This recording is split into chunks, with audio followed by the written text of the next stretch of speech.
A cup of coffee on a white, sterile table. A couple of books and a few chairs. Objects in a room. It's essential. It's bare. It's not pretentious. People in search for help grab a chair and sit here. Alcoholics Anonymous meetings do not consider themselves to be a treatment, but rather a fellowship of people supporting each other from alcohol dependence.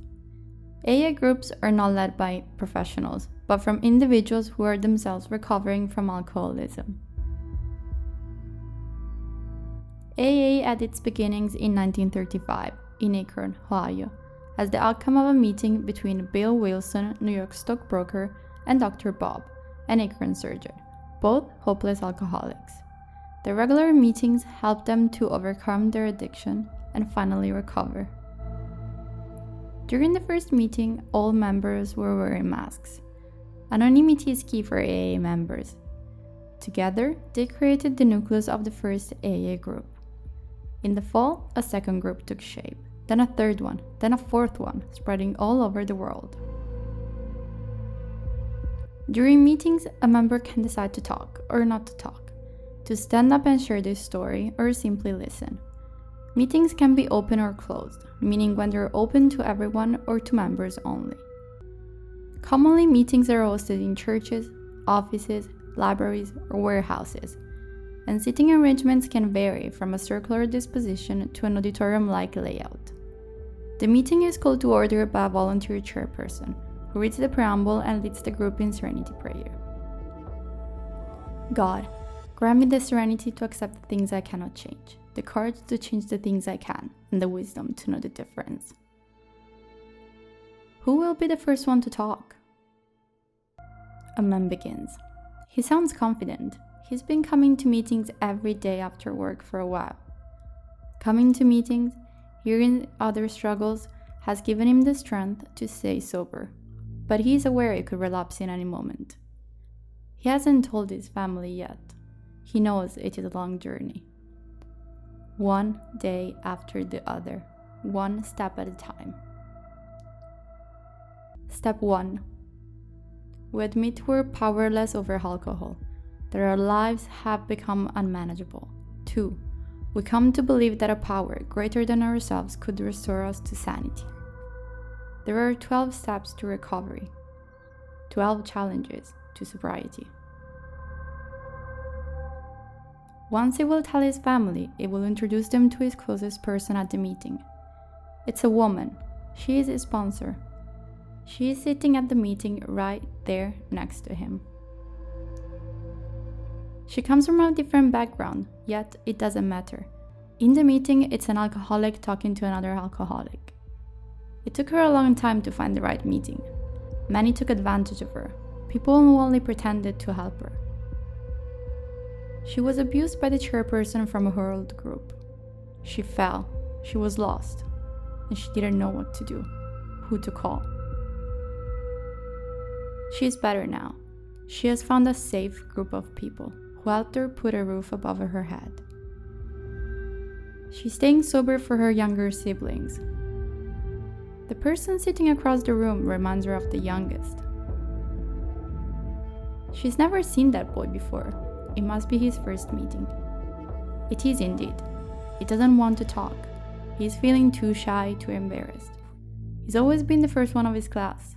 He secretly bought the AA book and read it all at once before coming here. He should think about college applications, but recently other thoughts are on his mind. As the basket of donation is passed to him, he realizes the meeting has ended. He told his mother he was going for a walk. He doesn't have any money with him. Gradually, everyone leaves the room. The room is empty now. Its genericness, its banality, allows every person to identify with the space. Essentiality generates inclusivity. Walls become truly permeable, and every single person sitting on a chair brings a piece of their home to the meeting. AA meetings are not defined by a single architecture, but by the togetherness of everyone's architectures, which is able to express everyone's story. It could be me, You, her, him, the person crossing the street, the mail guy, your regular barista, your holiday neighbor, all connected, all sharing the same struggle. No matter who, what, where, when, or how, all sharing the same hope to finally get better, to finally feel better and stronger.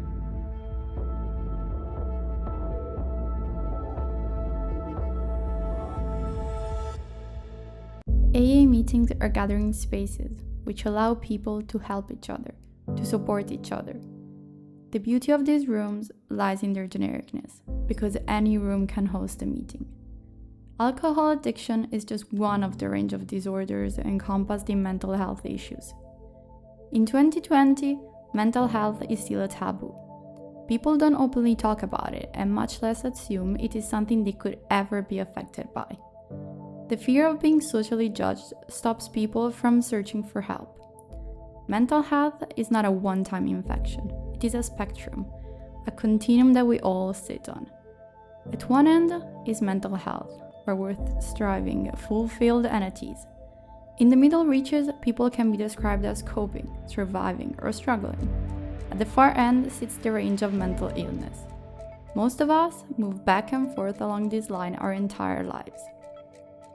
Mental illness is not sadness, insanity, or rage. It is not binary or exclusive, but complex and universal. If it affects us all, why isn't there an architecture designed for it? Maggie's centers are examples in which the concept of healing architecture has been adopted to provide psychosocial support for cancer patients.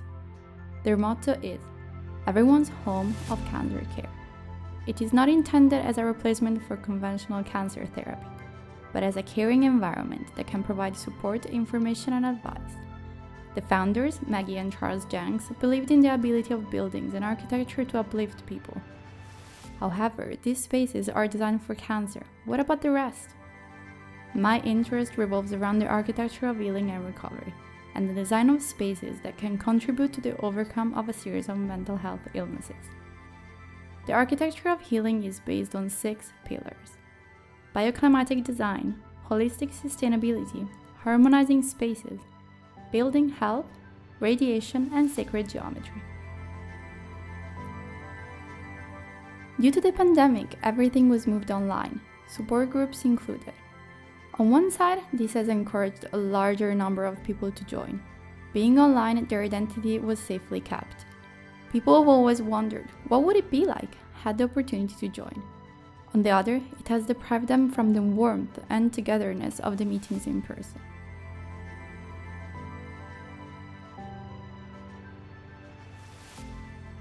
VR has the ability and potential to create immersive spaces. My project aims to the design of healing spaces within multiple realities, flexible and varied spaces in which everyone is welcome to join, where labels do not exist. Issues as anonymity, control, safety, and accessibility would be easily managed. People in search for help would encounter support. Others could just benefit from the immersion to the space. Virtual immersive spaces that, combined with therapy, could help ease the healing and recovery process of people all over the world.